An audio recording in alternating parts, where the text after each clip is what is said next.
Those of you who are familiar with Mike Francesa, who feels like, I think he's like 70 years old at this point, New York sports radio titan. He was growing up for me, the person I listened to was Mike and the Mad Dog. Remember Mad Dog, Chris Russo, and now does Mad Dog Sports Radio and Sirius XM.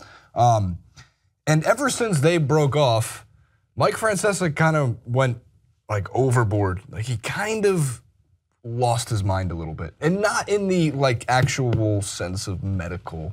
Right, he's just eccentricer. He is, and he also like, I mean, here's the funny thing, part of sports radio is taking calls. Yes. Which for some reason still exists today. Yes, there's still the superfan style, someone standing in their bathroom because it has the least, or their closet because it has the best acoustics for a phone call, with like a flashlight and a bunch of notes jotted down. Right. And says like, and has like their preamble where they're like, this is the Foxy superfan calling in from Decatur. Yeah. And then they also have the other side of that, which is the fan asking like dumb questions, which, I'm not sure if everyone knows this, they get screened. The calls always get screened when you call on the sports radio, which means they want to tee up the dumb sports fan. They want to find the person who's gonna ask such a completely ridiculous question that it's gonna send the host overboard to freak out over something rather small. Right. In Francesa's case, there was one time where he freaks out on a caller because someone called and said, you know, the Golden State Warriors just went 73-9. Do you think there'd be an undefeated season in basketball or, you know, maybe baseball?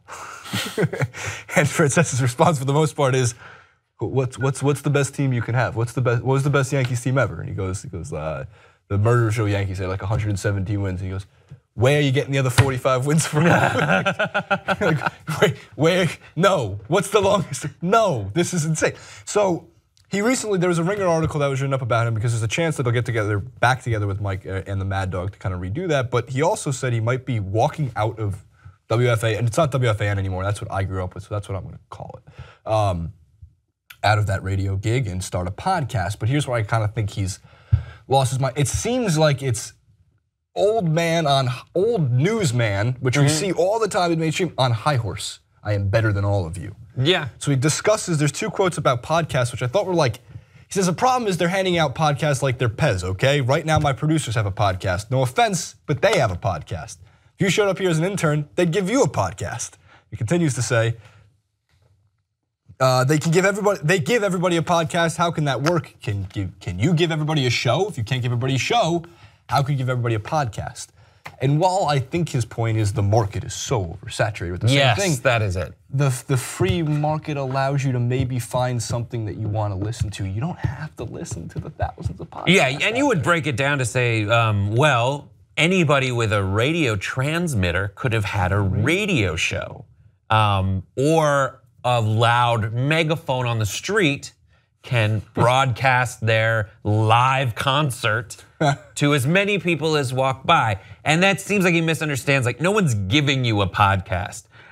People might say like, all right, go do it. And someone says like, all right, fine, have your little podcast. It takes $0 of overhead, but you just make a podcast. Right. You make it happen. You break off from whatever you're doing. And this is a perfect thing for him to do. If he has the kind of following that it seems like he has, he could break off, you know, say screw it to any oversight, anyone who's been working in any kind of high profile broadcast for long enough, has plenty of experiences with like the network to say, I want to go do my own thing in my own place. He'll immediately get advertising dollars. So yeah, and that's the biggest challenge, is finding your own MailChimp. Right, Dollar Shave Club to sponsor you. Interestingly, he does make the point that like you have to have a brand. And while branding is really important, there have been many podcasts. The one that always comes to mind immediately for some reason is Joe Rogan, who's been doing it for like, what, 10 years? I wasn't doing, maybe not 10, but like he's been doing it's been a long time. Form. Adam Carolla. Adam Carolla is another great example. And they didn't necessarily have their own brand when they did it. When Joe Rogan started doing podcasts, I still think most people would have been like, that's the guy from Fear Factor. Exactly. Which means he doesn't have his own brand. They don't think of JRE, they think of Fear Factor. With Francesa doing this, like he would get a following within seconds. And the same following that I would say is like my dad calling me being like, how do I download a podcast? Yeah, exactly. and that's a. Where do I listen to him? AM what? 510, 550? Yeah, how do I find a podcast? And it's not native to his ability, but it is super simple. And if you just kind of give people that, just go on your phone and search for it. It's go on iTunes, hit asking a lot. Podcast on your phone. Just search podcast and hit the button. Yeah, then there's a whole nother. You have to download the podcast. I get it. You have to find the podcast. But then again, like the threshold for podcast audience, in order to be considered a success, is lower than that for being the one of three possibilities. You have ratings, and you need on the radio. It's easier to find it for that kind of audience. Because on AM radio, there's 6 channels. Everything else is static. Yeah, exactly. So you eventually just find and that demographic that has been listening to you since it was just that radio station knows where to find you there. It's harder for them to find you off of it, but you can build it up over time, and there's people who have done that very successfully. This is the same Mike Francesa, by the way. So I need to give you a taste of what Mike Francesa does now in his time, where he actually counted the bowl games. Here's 54 seconds of that. Can't wait. College football bowl games. Nothing else thrilling. So there's a lot of early games too. There's a lot of bowl games.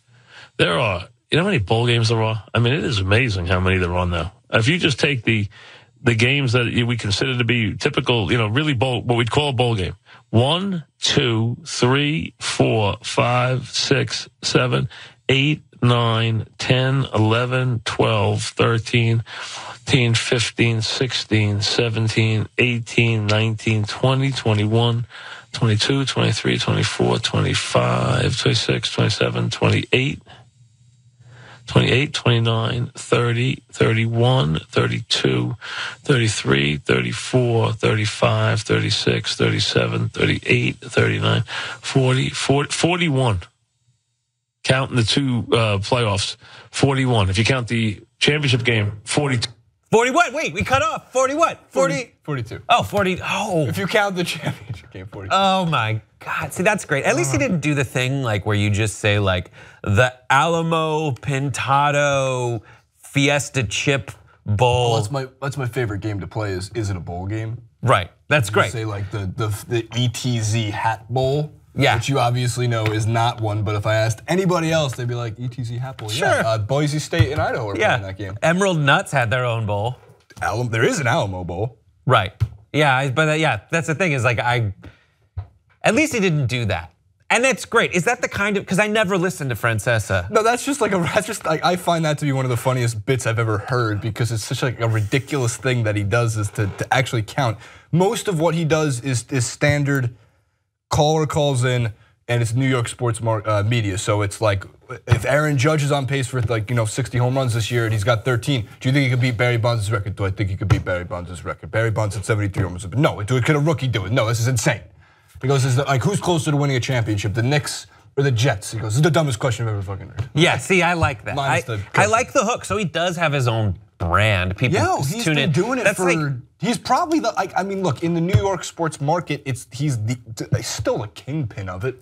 Yeah. He's been there for 40 years. Right. But the difference was when he had Mad Dog, and they both became separate entities, separate camps. So what Mad Dog was, he would simply just rile Francesa. Right. And he has this higher pitched voice, and he would get into these long ranting arguments about New York sports in general, it's just had more personality than I'd say, and this is obviously a biased point of view, than when I would listen to Max and Marcellus in LA, and I like Max Kellerman a lot, but it was more, LA vibes. It was I get relaxed, chiller. See, we got this Petros and money thing going on that I'm not quite sure. I haven't heard of Petros. I've listened to it once. So here's the thing, I used to drive a lot more than I do now to work, and there's, you're going through different channels and it was Petros because you just hear, and then you'd know it was Rome because it would be quiet for 7 seconds. Because Rome's don't they have fire burning in the background at some point? For Rome, no, Rome it was just always you know what? You ask me a question about being that guy, it's ridiculous. You'd cover like a quarter mile of freeway before you'd hear the next part of Rome's sentence. I remember he had a show, Jim Rome is Burning. Well, it's still called that, right? Yeah. But that was on I don't know. ESPN, I haven't listened to him in a while. Who do you listen to? Who do you like to listen to? In the morning, I mean, I like Dan Patrick's show because it's because it's variety, and I think when it comes to sports radio in the morning, if you're just doing the standard caller like radio talking points, or if it's so specific to a city, at this point, you just want variety. You want it all. I like Lebitard and I like Bomani. I love Bomani Jones. Bomani Jones and Pablo Torre are doing a show now, and ESPN's like changing the lineup, and I think it's gonna be great because Pablo Torre is a super smart guy, and Bomani Jones is just hilarious. Man, that I love. Bomani, I don't get it. I've never gotten it before. It's good at Bomani. I don't understand. These people ask me questions. Don't ask me questions. That's stupid. And then I like Lebitard because he's white Cosby. He's like, I don't understand what anybody's doing. You can't tell me. Lebitard is the one who has his father on the show, right? Yeah. His father is from Cuba and just is like, I'm happy to be here. Yeah, it's great. My dad wants to do that too for this show, but we don't allow him to do that. Fair enough. Yeah, he's not. They probably shouldn't allow Poppy to be on Lebitard and Bomani. I like Bomani. Bomani's good. He wore the Cleveland Caucasian shirt. Comment below. Do old ass sports radio guys do podcasts when you listen? Or are they just being crazy?